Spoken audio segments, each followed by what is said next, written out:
Monday morning. The best and worst moment for British cinema. Congratulations, it's really well, doesn't it? On the phone, hopes are being dashed. Dreams fulfilled. Look, he's done really badly. Very The weekend box office returns are in. Will a film be shown across Britain for another week? It's called The Monday Morning Madness. The distributor will be on the phone to all the cinemas saying, you've got to take this film next Friday. It's doing really well. I'm sure it'll start to pick up. The cinemas may be on the phone to the distributors saying, you know, your film's a complete dog. Film's a complete dog. Get rid of it. I want it off. I don't want to play it another week. I don't want it to play another week. The sharp end of the film business. Bums on seats. A far cry from the gentle, lonely peace where a film begins.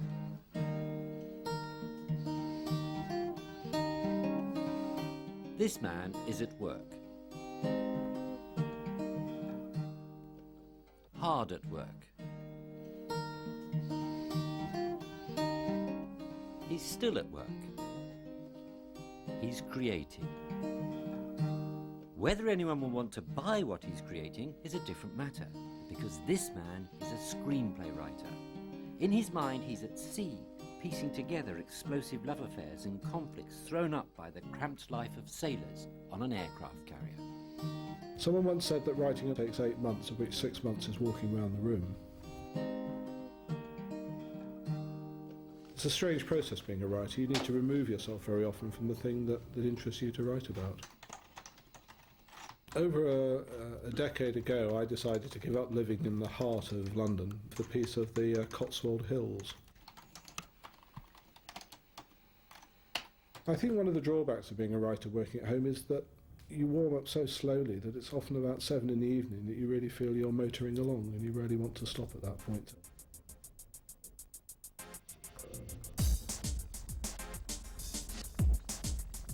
But screenwriters like Stephen don't just sit by their word processors and conjure up people, situations and lines of dialogue from their imagination. They go out into the real world and research. Above all, they're looking for pictures. The more exciting, the better. At this stage, what you're trying to see on an expedition like this is what the potential is for doing a story that's fresh and different. No one's going to salute me, I hope. I hope not. Stephen has persuaded the Royal Navy to let him and a producer spend a day on HMS Invincible in Portsmouth. But this is selling too. Will Michael get bitten by the aircraft carrier bug and fund the film?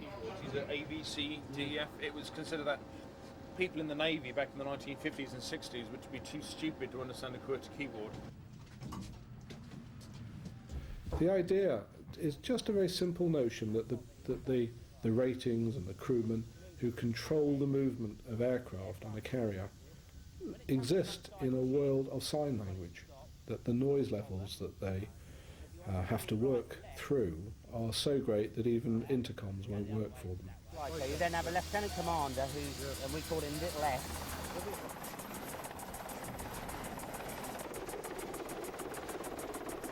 I've never been on an aircraft carrier, and there's lots of big detail I don't know about, but even the smallest things. And one never comes back as a writer from a research experience without a host of data and detail. Different people sort of live in different gulches. I mean, this is sort of... You call it a gulch? Yeah, that's what the row of beds are called.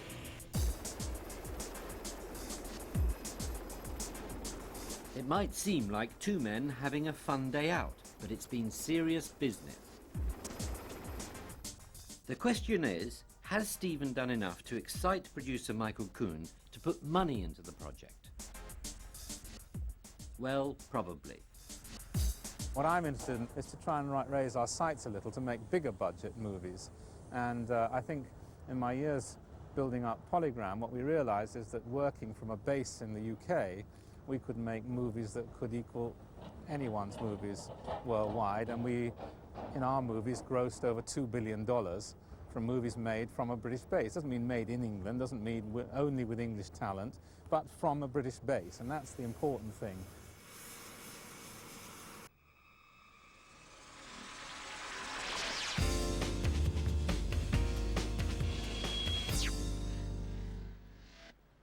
Other screenplay writers use actors, and build a script from the words they say. This is a workshop by new writer-director John Jones. He's being funded to develop a screenplay from the dialogue that spontaneously comes out.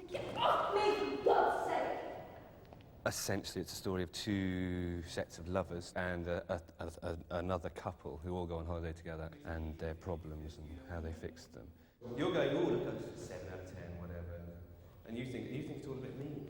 There was a tradition in Britain of doing improvisation, getting actors to be, the realism, borrowing from documentary, and we're often quite gritty, and they were trying to get to reality and truth. And I think this is just a new take on all that.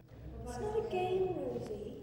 What a workshop essentially is 6 actors who are the characters who are going to play the parts in the film, who have read the story and know a little bit about what they do, but I try and get them not to think too much. And going into the workshop, it just comes alive, and you realise that the storyline where you assume certain things, you're wrong to assume that. Yes. I'm sorry, just leave them alone, Rosie. Sounds good. Ed, where are you going? They also create fantastic dialogue, and some of it's very on the nose, it's like sometimes I'm saying, you need to express that you love him, and they'll go, oh, I love you, and that's why. And what we did all the time is say, okay, forget about that, talk about, I don't know, the shopping, and think about that, and they'd come out with wonderful stuff, and you get something much more truthful. Rosie, don't touch me, please. Anna, give her a hug, you friends, don't be silly. Don't you say off me, please. Oh, I like that. It's really nice, Carl. It's all kind of... Really what's happened in the workshop is we've created 40 hours of very bulky scenes. It's more like a massive editing process. So it's kind of construction. Yeah. And that's all right. Okay.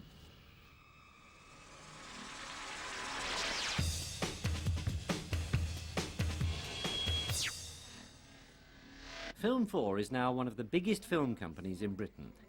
They're involved in every part of the filmmaking process, from screenplay development to production to marketing.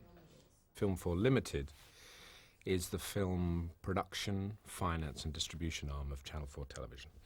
We deal with all the films that Channel 4 actually chooses to put money in.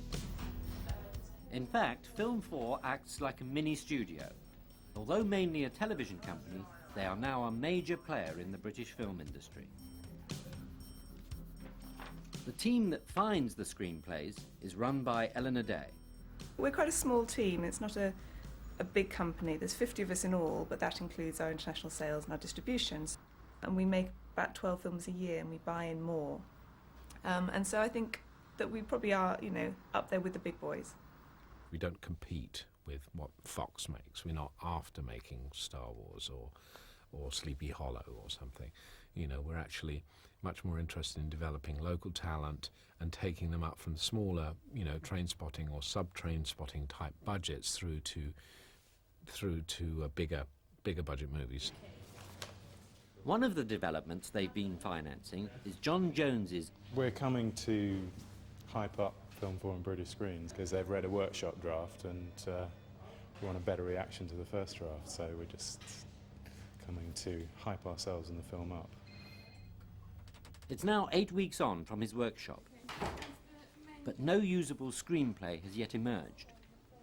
Explanations are required. What's difficult in doing the script is that I'm trying to, at the moment, keep in the sharpness, the edges, while also ensuring that it doesn't just get flatter, so it doesn't get flattened, but also making sure that it kind of starts off in the right place. I don't think that's the thing in question. And the only point in question really is about structure. It's about it's not necessarily having to take out all the, well, you have to take some of it out because of the length.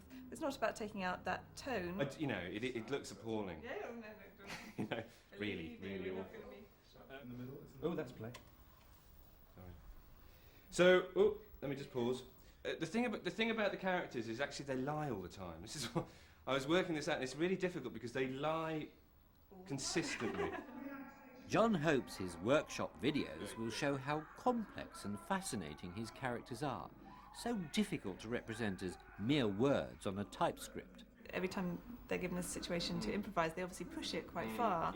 And I think, you know, that's certainly for me what was reflected in the script is that every scene was kind of punched for drama. Well, it was difficult because I've been working on it constantly, and we got to a point where the first 36 pages or whatever, which is, I don't know, whatever that is, that's a third of it or something,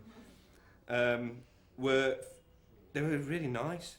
But fascinating characters are still not a usable professional screenplay. All you have got is chat and these characters. You know, that's all that you've got in a very limited location. You need to almost like do this draft to hit the shape by stripping out a lot of what's in there, and then at that point you can start to put back all the wonderful stuff that's come out of the improv, and also the essence of a lot of those scenes, which at the moment have, you know, sort of sag on both sides, but in the heart of them there's the really, really important essence. Yeah. Keep going back to it, you know, because it's 40 hours of this stuff.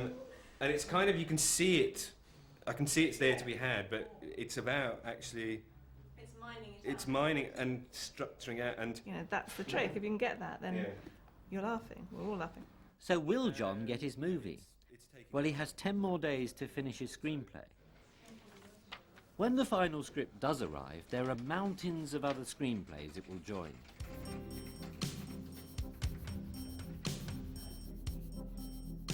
We have received an awful lot of unsolicited scripts, and what we've had to do recently, the sheer weight of numbers, is to not accept scripts which have simply come from an unknown writer without any attachments, without either the backing of a recognised producer or an agent or anything like that, because there are just simply too many. Film 4 has a team of 7 outside readers. Their job is to read the 30 scripts that come in every week and write make or break comments. I usually get given about 4 scripts a week, maybe the odd book. I turn it around in a week. Do reports on each of those, usually one side only. They like them quite brief. At Film 4 they don't like pages and pages of material.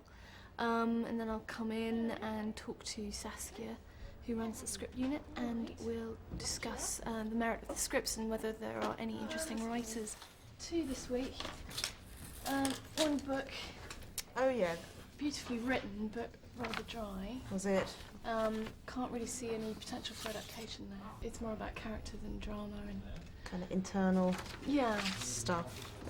And this one, good producer. Oh yeah. Interesting writer, kind of quirky, Fargo set in Wales. Great characters, funny, but the plot falls apart completely. I mean, just a writer to watch, probably. Okay, brilliant. Yeah. Thank you very much. Film 4's changed extraordinarily in the last 2 years. They're far more willing to do bigger budget films. They're trying to avoid low concept, small kitchen sink dramas. Very ambitious stuff. A lot of American scripts now, which is great fun for me. Reading kind of big American writers as opposed to, you know, young, struggling Welsh writers. I think there is a tradition really which has come from television to make films in this country which are very naturalistic, and that dreadful word which is often associated with sort of low-budget British films, very gritty. They can be very depressing, and they're sort of good for you, and they teach you sort of social truths. And there's room for that, and when those kind of films at their best, you know, are inspirational and are fantastic. But I think that we're quite interested in pushing the envelope so that we take people to quite strange worlds, you know, comic worlds, heightened worlds, you know, extreme worlds, just so that you can have an experience that you really wouldn't get anywhere else.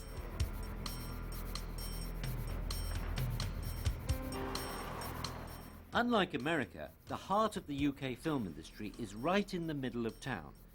What still exists in Britain today is a cottage industry. That is an industry which is based on producers who sit in their small offices, usually in 1s or 2s, beavering away, tiny overheads, hoping that this next script will be the golden one and get away. Compared to the American studio system, we are pathetically underfunded. If you add together all the money that's available in Europe and all the money that's available in the UK and add it all together over a period of 5 years, you probably have as much money as the smallest Hollywood studio spends in 1 year on marketing movies and making movies. UK audiences have been growing for years, but nearly all the UK cinemas are owned by Hollywood.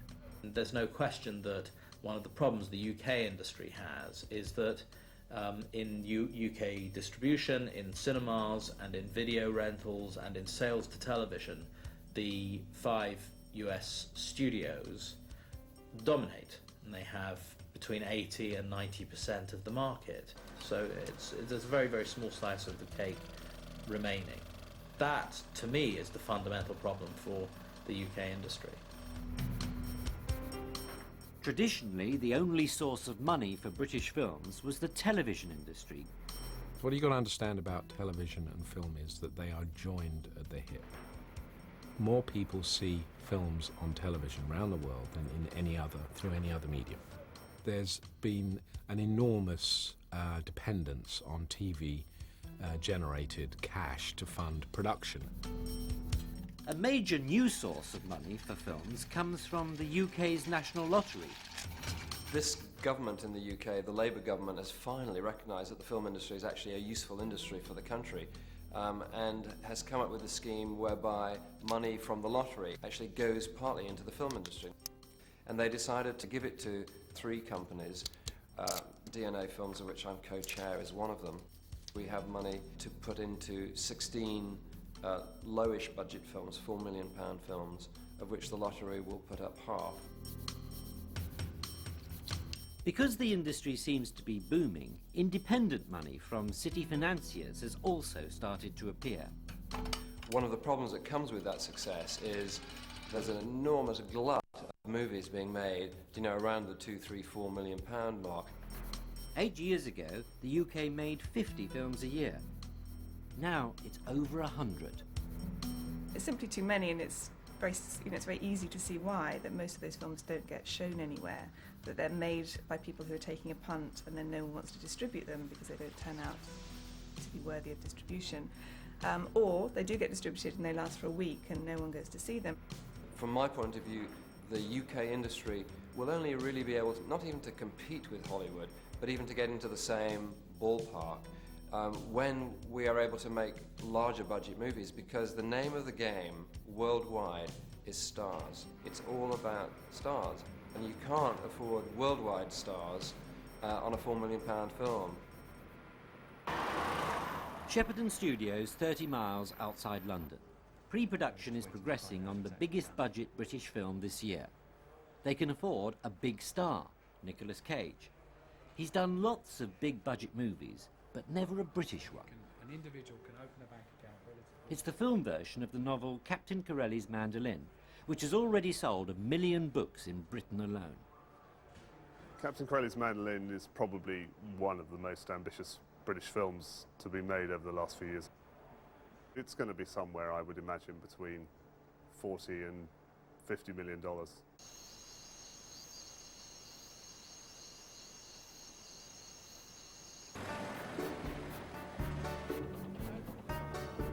They're taking over a whole Greek village, and the design department is turning it back to the Second World War. It's expensive, very expensive. Work has already started out there. The first lorry load of plasterwork has just been delivered. I've been in probably development on this movie now for the best part of 4 years. And I've been working very closely with the director originally, who I bought the book with, Roger Michel, whose last movie was Notting Hill. And tragically, back in the early autumn, Roger was taken sick and has had to withdraw from the movie. The plan is that I'll arrive on Wednesday, Tuesday evening actually. Production is going ahead. They think they've got a new director, John Madden, who made Shakespeare in Love. Meanwhile, everything's on hold. I have come into the project on a kind of provisional basis that I can fashion the script I want out of the material, because that would not necessarily be, I mean, any director has to make the film that he or she sees from the material of the story. John is obviously in the middle of trying to do a redraft of the script with Sean Slovo, our screenwriter, and at the same time as he's doing that, he's got the whole of the rest of the production team nagging him to make decisions on a daily basis, to which he quite fairly retorts quite often, I don't quite know yet, we haven't sorted out that bit of the script. Right. So it's starting to take shape, and then there's a lot more vegetation here. Yeah. There's no possibility of taking the church further that way if we wanted. Yeah, we could. Yeah. He's under a lot of pressure, and so far he's coping. We have a kind of frustrating delay where we're anxious to get on, we have deadlines to meet, but we really can't push ahead effectively until we have that new script. A lot of the secondary casting has been held up, waiting for John. Okay, I better go and get to my next meeting. There are set designers expecting to be interviewed, waiting for John. And visual effects men with equipment to buy, waiting for John. John, not here yet. Hello? No. Hi, Kevin Loder, I'm Dennis. producing. Hi, Dennis. Hello. But Mr. Madden is expected, I gather. He is indeed, yeah. Script is in flux. I think particularly some of the scenes that are going to affect you, well, John will explain this, but I think a lot of the scenes that are going to affect you are very much in flux. Right, yeah. Apparently the dolphins are... The dolphins are under discussion. The battle scene is yet to be written in any kind of detail at all. Meanwhile, more and more equipment is arriving in Greece. The juggernaut is unstoppable. It's very arse backwards, this process on this film, because normally speaking, perhaps the designer and I would sit down and talk about the book, and then we might talk about the script, and then we might talk about where we might go to film it. There is progress on the script. Well, these are the stuff that we talked about on Friday with John. But John Madden's new shots have huge budget implications. Then we're going to move everything up to this end. Reason being that John wanted to shoot all the way down there with these plane trees in the distance as well. So you get that element of sort of depth into it. The only slight little complications here are that because we're now moving all of this up to this end, the scooter shop up here are sort of playing a little bit hardball. They're the ones that have all those scooters out front that because for hire and all our activity now is going to be up this end, where it was going to be down this end. Can we relocate the scooter business? Well, Nico's working on all that now. I was just getting a memo off to him now. That was pretty much the changes on Friday. So we may be completely redesigning the town, but there'll be a little bit. Yes. Fantastic. It's in the nature of the story that it has to cost a certain amount. It's not a cheap piece. You can't convey the idea of an island being invaded with, one or two troop carriers, really. You have to deliver large numbers of men. You're talking about I suppose, almost an invasion of German forces at a certain point. That's big numbers, huge amounts of hardware, large warships, tanks, all of that kind of thing. Meanwhile, the finance team are trying to make massive budget cuts. Well, you know what? At this point, what happens is if rob Peter, pay Paul. I mean, that's what's going to have to happen. I mean, to prioritize as we come through this, we'll be able to do that. Because I think but there's areas taking the 3 million out of here first, right, is the tricksy part. Whether you're making a £2 million film or a $45 million film, what happens is you're always that kind of last 5% of the budget you want short. And yeah, we're in the same situation as everyone else. We're that crucial 5% of the budget short. The one thing they can't cut is the salary and expenses of their big budget Hollywood star, like a private jet to fly him home from Greece to California every weekend. What I wanted to find out is, I know he's been asking you about the Gulfstream 5. It's for Nicolas Cage, as you know, who's coming from Los Angeles. So I believe you're based in Switzerland. I think Nick Cage is being very brave to commit to this movie because it's a very different kind of role for him. It's the first time he'll probably have made a film outside of America. And have you been in touch with Avjet? They're the people that Nicolas Cage likes best. They come with a certain entourage and they come with certain expectations, fueled by Los Angeles, really, of how films are made. I mean, what will happen is, for most of them, he'll be flying back to Los Angeles over a weekend. We'll be backwardsing and forwardsing him about 6 times. The other things, Michelle, just thinking about it, the things like we haven't got anything in here in the effects category for bodies when we're burning the pyre. Well, and for just piling around the streets and putting in the back of trucks. But I think that for piling around the streets and stuff, we'll use real people because it's a hell of a lot cheaper. But a lot wouldn't be lying in a heap in '68. No, but it will be, won't it? I mean, have to be, because we can't afford 1,000 well, I quid a mean, course. but yeah, but I mean, it's, you know, there's sort of things that we do. Action!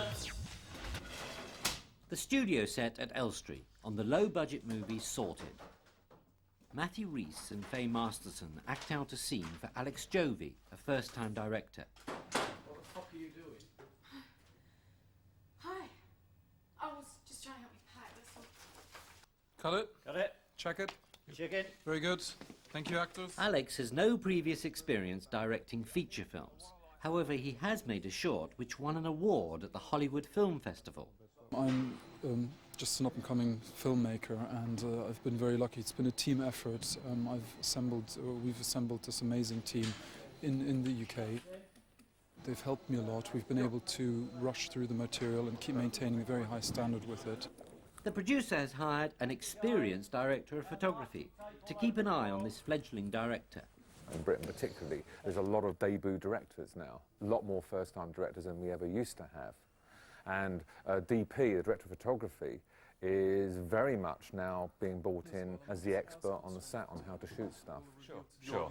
So what we then need to do then is do a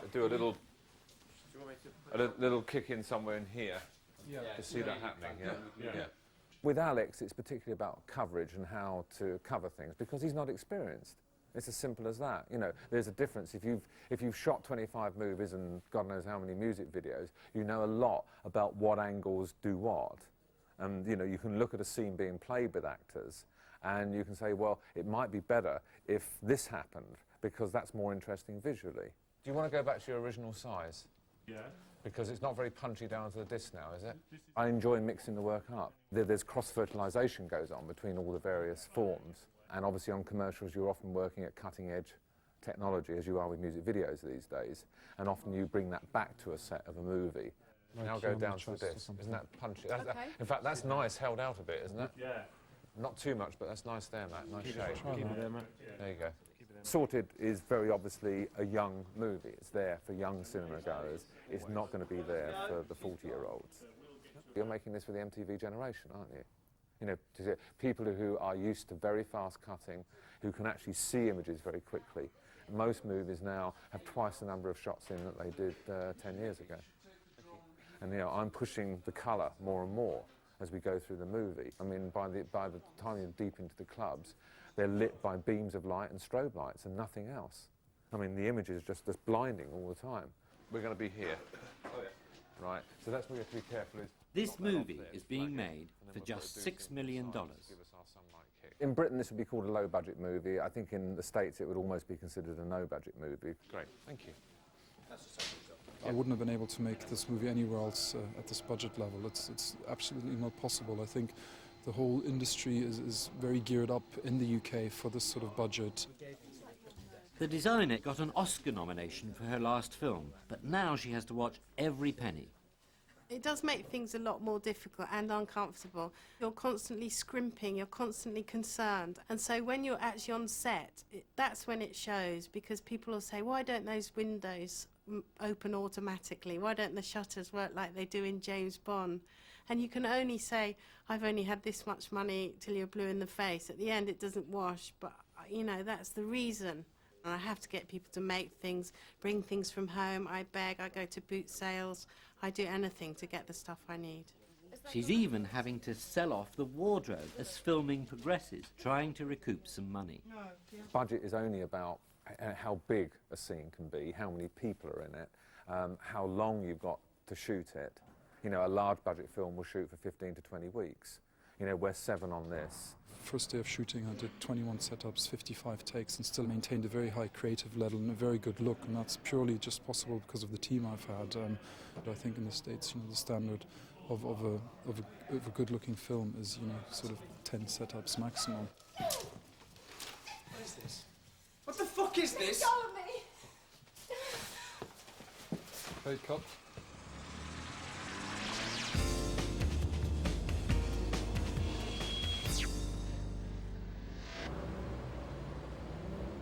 Nine o'clock in the morning, the East End of London.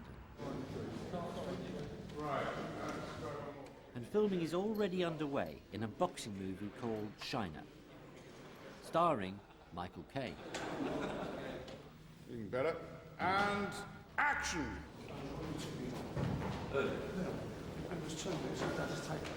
Mr. Fleming, what a proud day, for me at least, anyway. I just want you to know, I don't want you to think that I'm bitter about things, okay? Water under the bridge, right? As bitter as you like, Billy. I still think the best thing I've done for boxing is to keep you out. And cut. Not bad at all. One more, please. One more. Put a hold on that one, though. That's very good. The movie was financed from a new investor in films, and the money was put up before the script was even written, because Michael Caine had been persuaded to be part of the project.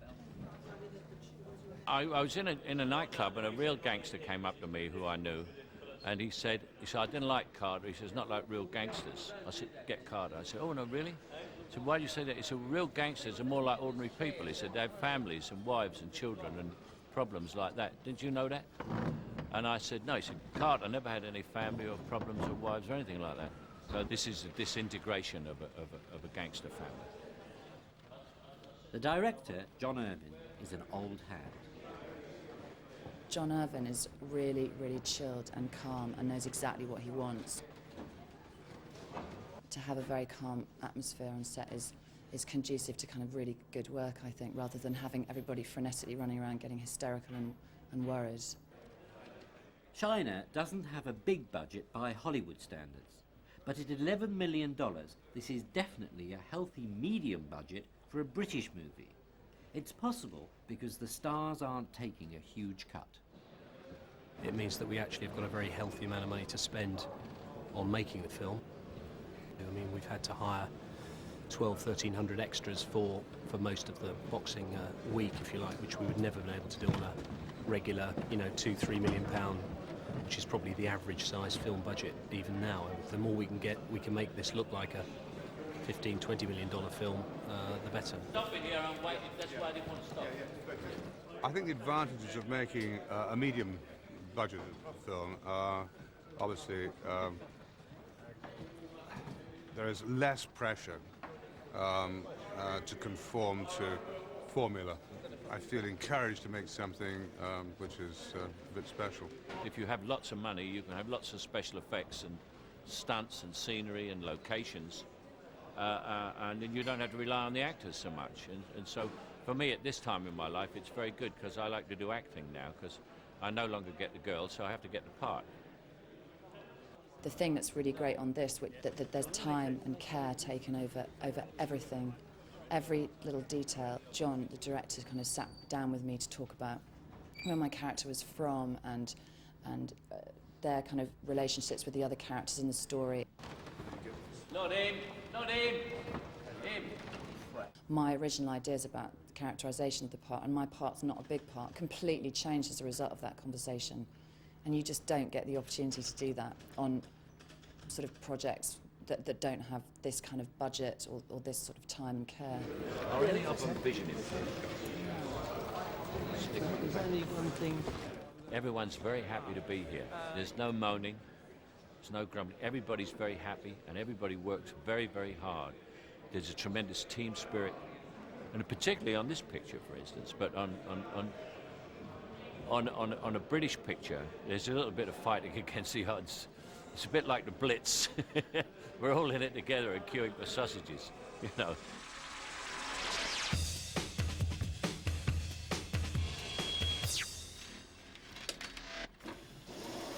Post-production used to be about editing film, celluloid, with razor blades and sellotape, winding it through a machine. Not anymore. Everything has been reduced to digital data on a computer. But that allows creative flexibility, less cutting to a standard formula, which is very British. This is unashamedly a commercial film, and it's a film that is probably not the norm in British cinema. I think British cinema is becoming much more commercial, much more outward-looking towards the world now. It's a classic psychological thriller about a female psychiatrist. As she gets involved with this prostitute who becomes one of her patients, we actually delve into her past and the patient's past and the pimp who comes between them. And it doesn't all end too prettily. Yeah, so just run it forward from here. Yeah. Camp Pan, the editor, and myself, we've been working now for 6 weeks in post-production. I think this thing's cut. She looks, there you go. She sees in her head. Okay. Stop there. Now let's go forward to the mirror sequence a few scenes later where she sees the ghost in the mirror. If we can put that onto the face of the guy on the stairs. Okay. Film is a living medium. It evolves, it develops as you're making it. I mean, okay, you start with a dry script, but post-production is a question of pacing the story, making the story work in places it doesn't work, and making decisions which you might not necessarily have thought of in the actual filming stage or the script writing stage. See, I offered up to finish the scene over here. Stop there. What you've got in the cut, I think we should add some shots. You know, we've actually got... So you're constantly changing, polishing, creating as you go along, and you're making decisions all the time. At point, we let the guy come back out again, and she gets more assertive this way, I think. And you? Yeah, I like it better this way because I think it actually, you see more of her character. Yeah. And you also see more of the fact that she's how feisty she is and she's going to fight back. So you don't just see her being chucked out, you actually see her getting hold of the bottle and threatening back. It may be commercial, but it requires particular care over characterization. I've worked on both sides of the Atlantic, in Hollywood and in Britain, and undoubtedly in Hollywood it's much more like a factory. That doesn't mean one doesn't do a perfectly professional job working in a factory, but it's much warmer, much more personable working in the British film industry. Right. Well, why don't you just talk us through... Another part of post-production is tidying up the sound, sometimes re-recording sequences. It's the rec room, isn't it? Day room, that's it. When you're on location, you get a lot of problems. So sometimes you have to go with the take that you've got, and then you have to come back in a couple of months later or 6 months later or whatever to just sort of tweak it so that it sounds nice and clean. I'll run it a few Let's run it and you have a look at it, and then we'll rehearse it, yeah? Okay. Know him, dear. Most British actors, though long-term professionals, are not specifically trained for film. Go on, That's it, grab hold of her! The only trouble with these is getting the energy levels up. It's a much different directing British actors to American actors. British actors have a theatrical tradition, and therefore their first language is not film. American film actors almost inevitably are film actors only. I mean, actors here expect rehearsal, want rehearsal. In America, they're happy to step onto the set, say the lines, you know, not having done a word of rehearsal or story order thought at all. So there is a big difference in cultures. If you look at the way I'm standing as the character, and that's the difficulty of this, is to sort of match your energy levels from filming, because you're on a buzz when you're filming anyway, but to come into a studio, say 6 months later, you have to pick that up again, you know, so it's tough. Well, here we go again. She's off again. That's it. Go on, grab hold of her. Quick, that's it. Grab hold of her. Look. Put her in a straitjacket. That's where she belongs. Lock her up. You happy with that one? Do you want to see it once more? No, that's so sweet. We're going to that's run sweet. before we take them anyway. Yeah, that's cool.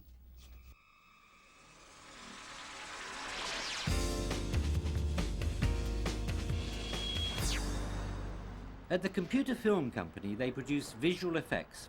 Most British films just can't afford their expertise. We're one of the larger visual effects companies in Europe. Visual effects is anything where, in order to get the pictures on the screen, the filmmakers have to cheat. It's almost a cliche that British film technicians are really good. And you know, you can see this through all kinds of famous films over the last few decades. You know, ones that come to mind are Superman or Star Wars, you know, both shot and largely put together in Britain. A recent, very large project for us was Tim Burton's Sleepy Hollow, and the major part of that work was in producing the effect of one of the lead characters. He was supposed to be the headless horseman. It's the legend of the headless horseman. Here we've got the material as actually filmed. We haven't done any special effects on this yet, and we have to get rid of his head. We had to kind of invent everything behind his head, and that bullet hit there, all that stuff behind his head, we'd have to kind of paint in laboriously frame by frame. You can see that once we paint out his head, particularly when he's leaning down or leaning towards us, he obscures a lot of his own colour. So even when you've painted him out with an empty background, you still end up lacking this colour area. And probably most importantly, you have to get the motion exactly right. It mustn't drift around and look like it's kind of badly stuck on. Spielberg and other US directors like to work in Britain for the visual and special effects. Now you can see why. Nice thing in a way about this film was that nobody said, how do they do that? Which is quite nice on one hand, but on the other hand it's a bit sort of disappointing for us. You want people to say, wow, he's got no head. You know, but I think special effects should not draw attention to themselves. You know, the best special effects in films are ones that actually go towards making a better movie without shouting and saying, look at me, I'm computer generated, you know.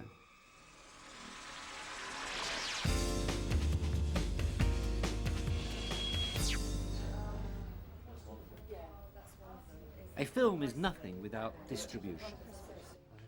Film 4 distributes the films it makes. That means working out who the audience is and then persuading them into the cinema. And I think it works really well as a press. A third of a film's budget will go on publicity. Right, well, enough of me modelling ghost dog jackets. Cup of tea, Tracy? Please, yeah. The boss is Pete Buckingham. No, I'm not a traditional boss in the suit. I believe quite strongly in the relationships of work being on an adult-to-adult basis. I think that one of the better ways of obtaining that is not by putting yourself in a separate office and glassing yourself off and having to open the door and having a look out there and seeing if people are working all right. I see they've taken a break, you know, which is very, very kind of old-fashioned like management. There's no dress code, no closed doors to hide behind, even for top executives. If you don't want to be disturbed, just wear a red hat. A distributor has to persuade cinema chains and sometimes even individual cinema owners to take their films. Introduce Daniel Brock, who's the new owner of the Irvin. Yeah, the owner. Yeah, great. Yeah. Myself and my partner. Yeah. So we want support. But the much bigger persuading job is to the audience, using advertising, posters, and stories in the newspapers. Here the marketing team are discussing a documentary about the Sex Pistols, the first ever punk rock band. As you'll see, these actually just replicate the whole Pistols graphics and feel, but don't give anything that's contemporary at all. This is quite interesting. It looks like it's advertising an exhibition. It's not in your face. I mean, there was an earlier one with a picture of Johnny Rotten and Sid Vicious that was quite a good image. The only thing is a film that people are going to rush out. They need to create stories in the press that will make their public aware of it. But who is their public? They're adult. Well, unless we get the younger audience, the core audience are older. They're doing other things. They're not just waiting for. You might be surprised about the young audience. Well, that's the key to getting it. Judging by some of the reactions of the very young journalists who've seen it, who really like it. Like Kerrang, all the young Kerrang lads and girls thought it was brilliant. Kerrang, isn't that a lot more... It's a thrash magazine, but they really loved it. Really? This is just as much a portrait of pre-Thatcher England and a kind of reminder to us all of what life was like here. And I think a lot of people are going to find that as interesting. That's not a young audience. I don't know if you're right, to be honest. People don't even the young audience. So their two target audiences are young music fans and 30-somethings who remember the Sex Pistols from the first time round. We want to try and achieve PR-wise is just to recreate kind of some of that kind of fuck you attitude at the time, the controversy. It's not just a boring documentary, it's a documentary with attitude. Yeah. In your face. In your face, exactly. We were talking while you were on the phone about trying to go back to some of those cities that the Pistols originally had on their tour, where they were banned, hounded out of town, did manage to play in one or two of them. But if we kind of retrace their steps... Local press in all places where the Pistols played in inverted commas. Yeah. Film 4 commissions research from focus groups. They hold viewings of their films for specially selected audiences before they're released and ask them what they think. There are two types of research. One is focus groups, where basically you get right inside somebody's feelings about something to find out really what they think about the film or the posters, whatever it is. You're just trying to find out before actually launching into your campaign. Strategies can be dramatically changed because of focus group research. Two of the marketing team are going to the graphics house making the posters for a Harvey Keitel, Kate Winslet movie. They want big changes, because of research with focus groups about the way Keitel's character is humiliated.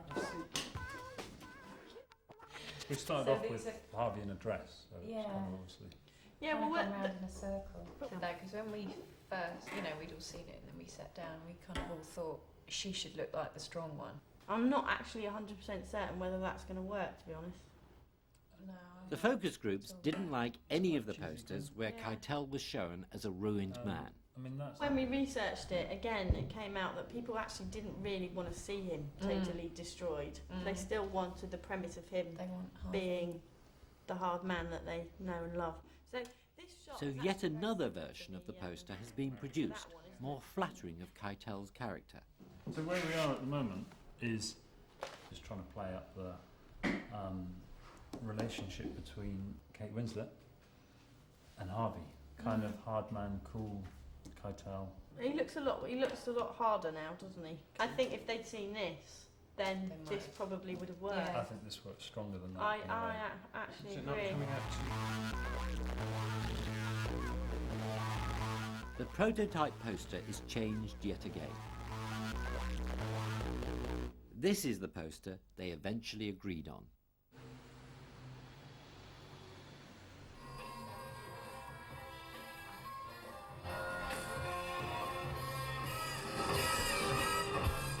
Carnage in a nursing home and a local man at the centre of the storm. Today we ask, who is Harold Smith?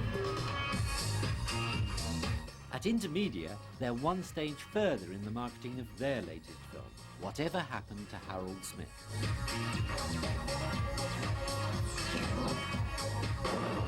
The marketing manager is showing the producer and director the latest version of the trailer.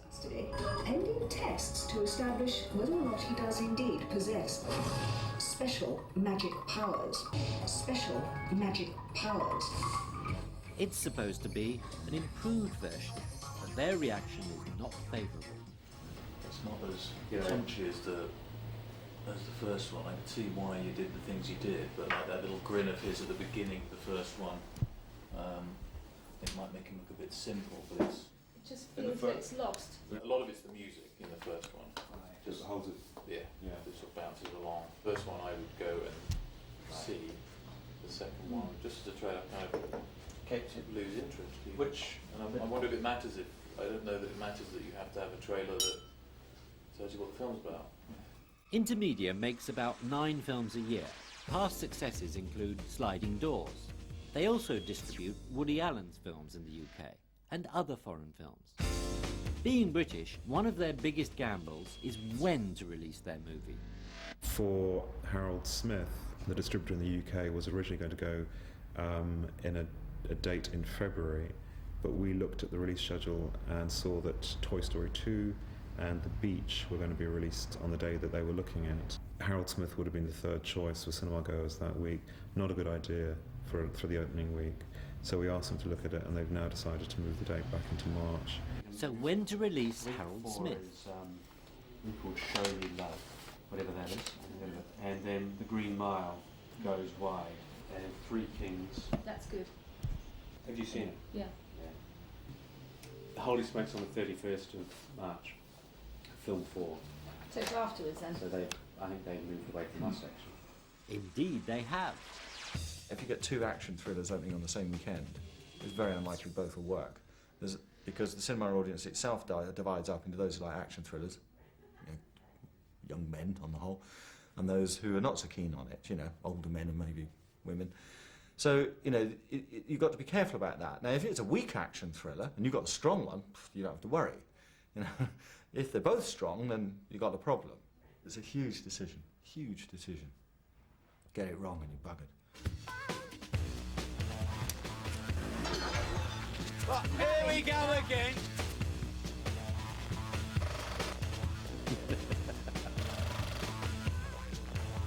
Just run it forward from here. And there's a little kick in somewhere in here. Oh, I like that. Harold Smith is getting its first public showing. The bottom line, with all the effort, all the creativity, all the blood, sweat and tears, is, will the public like it? Premieres, if they're done well, can be a fantastic experience and great fun.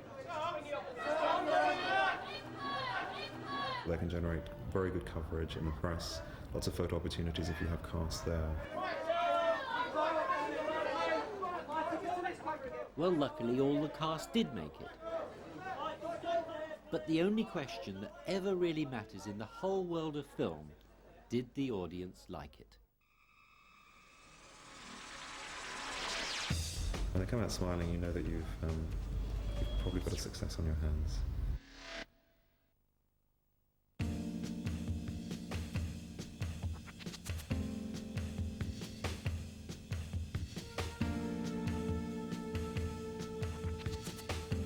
Congratulations, it did really well, didn't it? Are you pleased? Look, he's done really badly. Very disappointing.